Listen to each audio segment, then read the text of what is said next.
और हाथों में शंख चक्र गदा शंख और कमल लिए हुए है। वक्षस्थल पर श्री वस्तु का चिन्ह अत्यंत सुंदर सुवर्णमयी रेखाएं, गले में कौशल मणि झिलमिला रही है। वर्षाकारी के समान परम सुंदर श्यामल शरीर पर मनोहर पीताम्बर फहरा रहा है। बहुमूल्य बैदूर मुनि की और कुंडल की कांति से सुंदर सुंदर घोड़ा के बाल सूर्य की किरणों के समान चमक रहे हैं। कमर में चमचमाती करधनी की दुनिया लटक रही हैं। बाहों में बाजूबंद और कलाइयों में कंकण शोभायमान हो रहे हैं। इतने सब आभूषणों से सुशोभित बालक के अंग अंग से मनोहर छटा छिटक रही है। जब वसुदेव जी ने देखा मेरे पुत्र के रूप में स्वयं भगवान ही आए हैं, तब वे पहले तो उन्हें असीम आश्चर्य हुआ। फिर आनंद से उनकी आँखें खिल उठी। उनका रोम रोम परमानंद में मगन हो गया।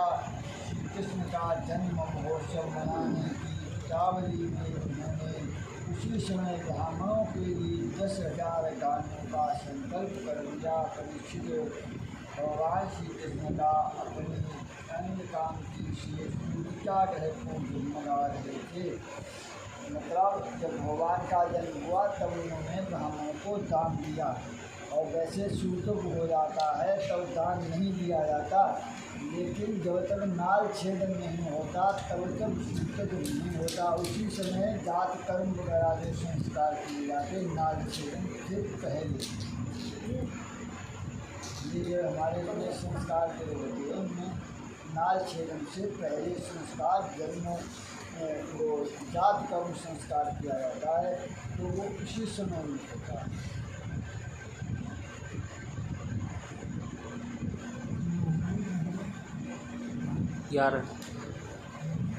पुरुष परमात्मा वसुदेव जी का यह निश्चय हो गया कि ये तो परम पुरुष परमात्मा ही हैं। भगवान का प्रभाव जानने के से उनका सारा भय जाता रहा। अपनी बुद्धि स्थिर करके उन्होंने भगवान के चरणों में अपना सिर झुका दिया और फिर हाथ जोड़कर मैं समझ गया हूँ आप प्रकृति से अति साक्षात पुरुषोत्तम हैं। आपका स्वरूप है केवल अनुभव और केवल आनंद। आपका समस्त बुद्धियों के एकमात्र साक्षी हैं। आप ही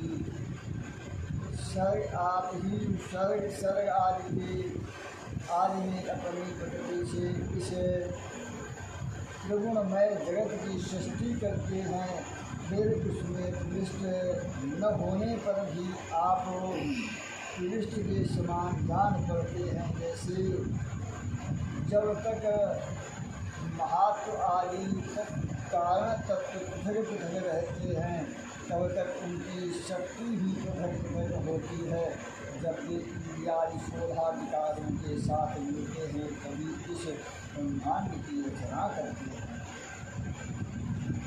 और इसे उत्पन्न करके इसी में अंतर्दृष्ट से जान पड़ते हैं। क्योंकि सच्ची बात तो यह है कि वे किसी भी पदार्थ में प्रवेश नहीं करती। ऐसा होने के कारण यह है उनकी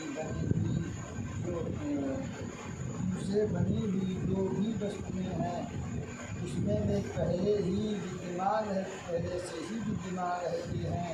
ठीक वैसे ही बुद्धि के द्वारा केवल गुणों से के लक्षणों का ही अनुमान किया जाता है। गुणों के द्वारा केवल गुण विषयों का ही ग्रहण होता है।